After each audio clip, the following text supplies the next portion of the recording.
The first PCT hikers have set out on trail for the season, and if you're feeling inspired and you're thinking you might want to hike the trail yourself in the future, this video is for you. In this video, I'm breaking down the foundations, getting your visa, your permits, your insurance, and your flights. If you get something wrong, you may not hike at all. This is the first in a short PCT planning series, and in the next videos, we'll get into budget, preparations, and logistics.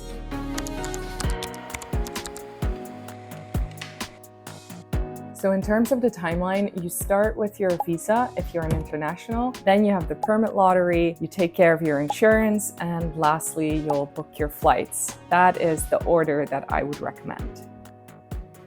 Of course, visa only applies to internationals, so if you are from the US, feel free to skip this section and move to permits. But for internationals, this is probably the most important step to figure out. So in terms of the basics, you will need a B2 visa. This is a tourist visa that allows you to enter the US for up to 6 months at a time, and it's valid for a 10-year period. So basically, you can enter the US, stay for 6 months, then you have to leave for a while, and then you can re-enter, and you can basically do that for 10 years. The process is relatively simple. You need to complete an online application form. You will need a US address. You can ask a friend anywhere in the United States. I provided an address in New York City. And if you don't know anyone, I would ask in the Facebook groups, because there's generally a really nice trail angel or someone in there who's willing to help out international hikers. Then you need to pay a fee equivalent to $185, I believe, and then you need to attend an interview. So the hardest part of this entire process is getting an interview appointment. I left this way too late. I applied in December, and the only interview spots that I could find in Amsterdam and London were in April and May. But that was kind of impossible because my start date was April 3rd. So my golden tip is to check other cities as well. It doesn't have to be your country of residence or the country that you're from. It can basically be anywhere. So I checked Munich, and that's where I went. 3 weeks later, everything got sorted out really quickly, and the day after, I could already pick up my passport with the visa included. In terms of the interview, this is specific to the person, so I'm just sharing how it was for me, but it was pretty straightforward as well. I had to bring some documents, although they never asked me for them. They just asked me a couple questions, mainly what I was going to be doing in the United States. They asked me a couple questions about the PCT, and they asked me if I had enough funds to pay for my trip. Basically, they just want to make sure that you are able to pay for everything and that you're not going to be working in the US, because that's absolutely not allowed. And they want to know that you're leaving the country again. But that doesn't mean that you need to have your return flight booked. So that comes later. Maybe another important point around this whole visa thing is that when you land in the US and you go through immigration, you can ask for an extension beyond the 6 months. I read something about this in a Reddit thread, but the border agent basically said that it was a real hassle to arrange all of that, and he was familiar with the PCT, and he said that I would probably be able to finish it in 6 months. So you can give it a go, but for me, it didn't work. On that note, I would recommend arriving in San Diego or LA, just because the border officers are probably familiar with the PCT, or they see a lot more hikers. In the end, regardless of your visa, it's at the discretion of the border agent whether they let you in and for how long. So that's basically it for the visa. Just make sure that you start early, you do everything by the book, and then hopefully you can move on to the next step, which is permits.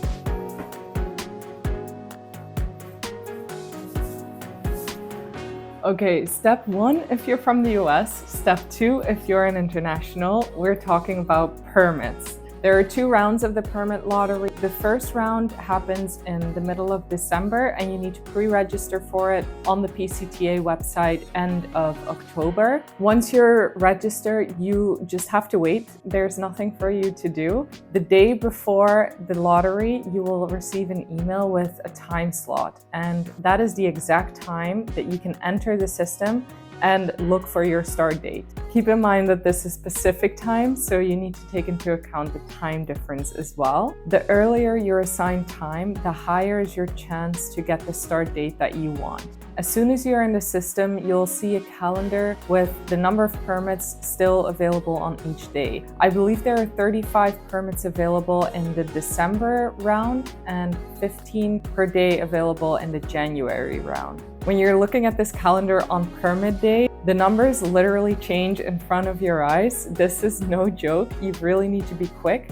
And you need to know what start date you want or what range you're comfortable with, if you would want to go earlier or later, and select it quickly. If you don't get your preferred start date in the first round, just select something, go through the process, and try again in the second round. You're automatically registered for that if you participated in the first round, and that process is basically the same. If you don't get a date in that round either, you can try and go for one of the cancellations. So in the weeks after that second round, new dates will come available every once in a while. The difficulty with cancellations is that you don't know when they become available. It can be any time, Monday to Friday, Pacific time. So that is particularly annoying if you are not in that time zone. I was in London at the time and I was sitting there middle of the night refreshing the page.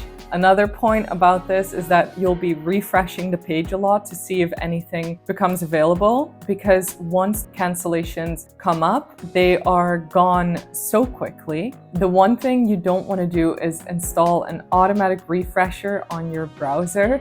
I did this and I got thrown out of the system for a day or two. Also, don't worry too much about these permits. If you don't get a start date that you're happy with, you can hike on local permits as well. It's just a little bit more of a hassle to figure out. Okay, in terms of what start date I recommend, I think this is super personal. I say there's basically two things you want to solve for.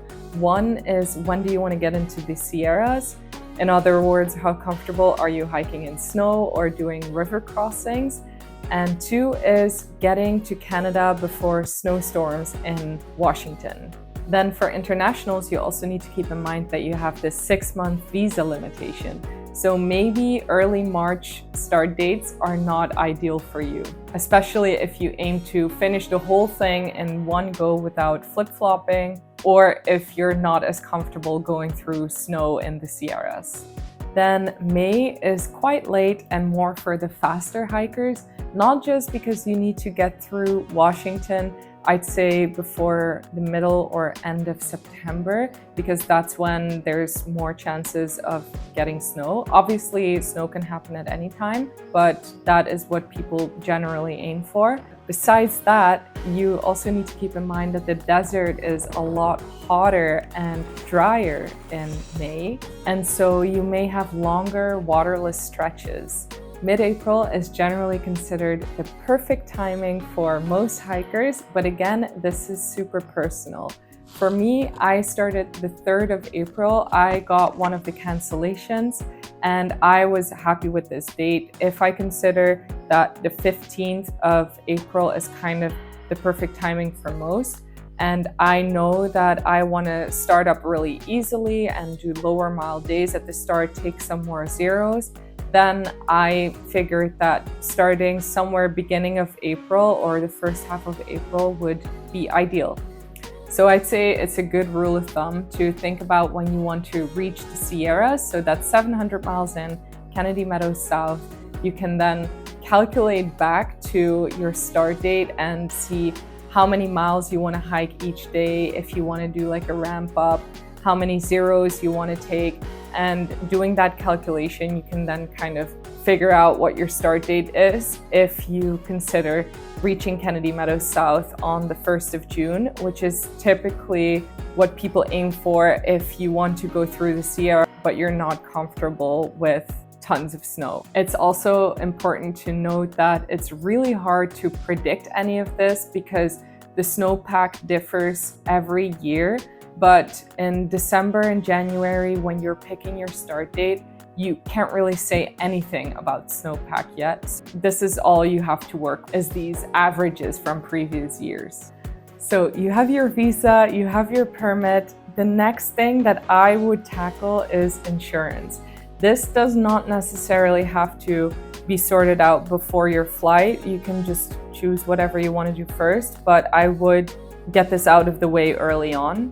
Of course, again, this is a little bit more specific for internationals. You have your travel insurance. Make sure that you have good medical coverage in the US. Make sure that you read the fine print and check that they cover things like altitude, and also check how they define certain activities, because some policies may consider the use of microspikes or an ice axe to fall under mountaineering instead of hiking. I personally called the insurance company to get some of these questions confirmed beforehand and make sure that I was absolutely covered at all times. As an international, I would also check that this includes search and rescue.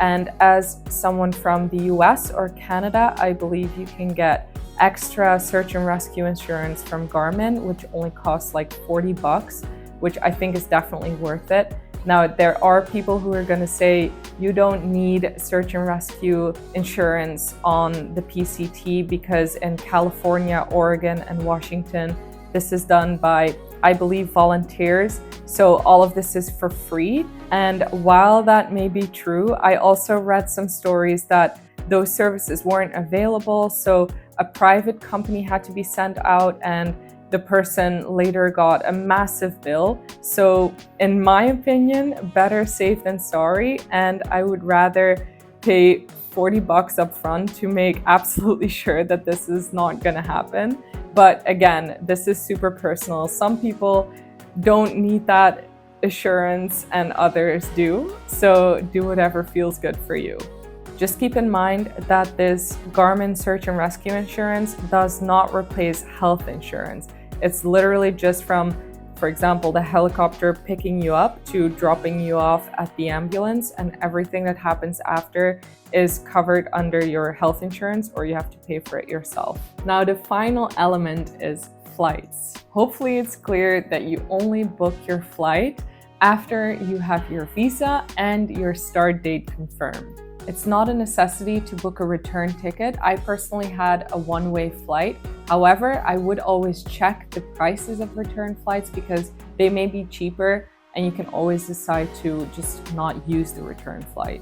That said, I definitely recommend arriving a few days early, not just to beat the jet lag, but also to get your final things in order before you hit the trail. I'm gonna leave it at that for this video. If you have any questions about these topics, feel free to leave them in the comments, and then in the next video, I'll go a little bit deeper into preparations and why you should arrive a little bit early. As always, thanks for watching, and I'll see you in the next one.